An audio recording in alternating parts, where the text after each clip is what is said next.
by. Ow! Holy cow. What do you have, Dupuytren's? No, it's a made-up disease. Yeah, we'll let this guy go by. All right, everybody, we are on site of our next project. You can see we've got the equipment here. We're going to start foundation work probably sometime in the next 2 or 3 weeks. This video, though, is like the first time we've gotten to come in and actually film at this stage, and then we'll follow it all the way through. But there's a whole bunch of things that led us to this point, and that's why the brains of the operation is here. He's going to explain. It's like more time goes into getting the thing ready to build than it actually takes to build and sell the house. Without question. Yeah. I don't think that's hyperbolizing it either. No, project development takes a massive amount of time, which could be a topic of a whole nother video. Just as far as days lost during project development, you know when the drywallers don't show up, but what if a day goes without any design engineering done? It's still a day lost of production. Yeah. Anyway. So what got us to this point? There's way too much to say because this is a very unique site, but we'll just focus on some of the things. It all came down to site work in this particular jurisdiction. So first, you have to make sure that you have utilities in order because primarily building codes wants to make sure that a house is safe, honestly. So what do you have to have? You have to have potable water. You have to have a means of sewer, whether it's municipal sewer or on-site. In this case, it's a gravity on-site sewer. Any more stormwater regulations are getting... Design for all of that. And design for all of it. And approval from the county or the authority having jurisdiction on every stage of that, yeah. And then from the building itself side, you have to consider your structural engineering, your actual taking a space and partitioning it out, lots of different code considerations, and then ultimately you want to be able to sell the house. So, piece of equipment's on site.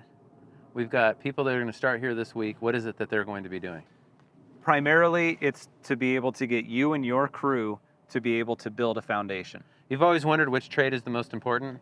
Well, there can be no electrical without a building. There can be no plumbing without a building, so. Yeah, but we have to be able to get the guys on site. That's truly critical path in order to continue building the house. So what do you need first? I mean, just think visualizing. You have to be able to get onto the piece of property. So a good construction entrance that's going to be able to bear literally tons of weight. Yeah, right. How much is like 10 yards of concrete on a concrete truck? Concrete, if you're going to have drywall, yeah, literally many thousands of pounds. So you have to have the bearing capacity up front. You don't want to be mucking up the road. We're coming into the winter. That needs to be done right now, even though, what is it? It is September 19th. So let's say April, probably May 15th, drywall is going in. Yep. And we want that driveway to last the whole winter. Forklift, concrete truck, maybe pump truck, driveway, yeah. So you're going to have to get this road. We're going to need to re-widen this. There's an existing approach up there for where the building site's going to be. That's going to have to be cleaned up. And then we'll have to site the house in, over-excavate, make sure you guys have room to form it. Go through that whole process, put in some buried piping, backfill all of that, dress it out, and then you guys conceivably could just come back in and start framing on it. So we were talking before we turned the camera on that in the old days, one of the first things you and I would have done as teenagers was probably get dropped off with a temporary power pole and a shovel, and we would set up power. Now... pound in the ground rod. Oh, my word, yeah. Now we can roll in and we don't need power to do the foundation. Yeah. Frankly, I don't even know how much power we need to do to frame the house, because between cordless tools and now our little portable, like camping battery units, we can even run compressors, but we'll still have power.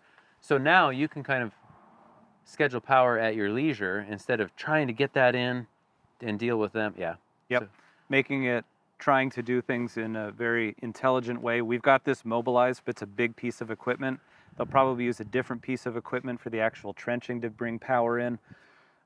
Once we get to a certain point, it'll run very close in line with the water line, but we have to have the actual water service do their work to get it on site. So this is real property development, only for one house, but even so, it's a pretty raw piece of land. Yeah. Should we take a walkthrough for the property? Yeah, let's do it. All right. Well, let's do a walkthrough through the property.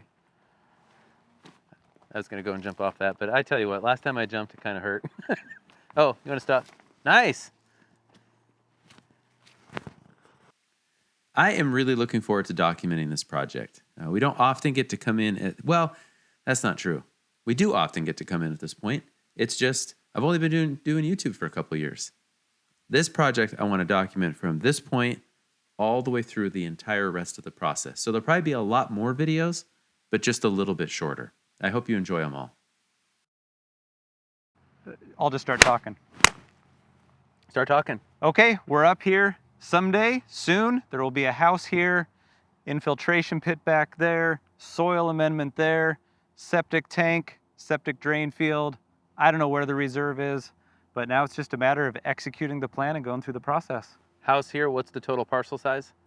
It's something like 6.77 acres. 6 and 13/16 acres. Just from the project management side, I'm going to be meeting with one of the guys who works for the excavating company tomorrow morning. Communication is key. You can have all the designs under the sun, but you want to be able to communicate well, and tomorrow continues the communication process before the actual work begins. Okay. So we Whatever. are 2:29 p.m. on Tuesday the 19th. Synchronized swatches. What is the next? I have a Garmin watch. What is the next? What's the order of operations? Like, we're here filming, but then the piece of equipment's here.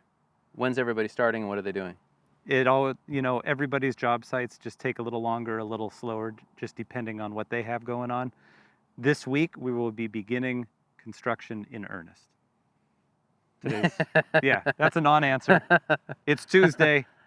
Between now and Friday, we will be having equipment operating. He's Brian Euler, and he approves this message. Yeah, okay, so you're meeting on site with the dirt guys, Yeah. and then from here on out, we'll just document all of the footage. Okay, stay tuned. We're going to follow this build all the way through, from literally dirt being cleaned up, the smiley face being removed. Thanks for watching, everybody. Hit like and subscribe. Go follow Brian on The Build Show, and his channel's at Pioneer Builders Inc. on Instagram, at Pioneer Builders Inc. on YouTube. Yeah, be careful about following me on YouTube, because I have so many followers, it might break everything. Yeah, and also LinkedIn. Okay.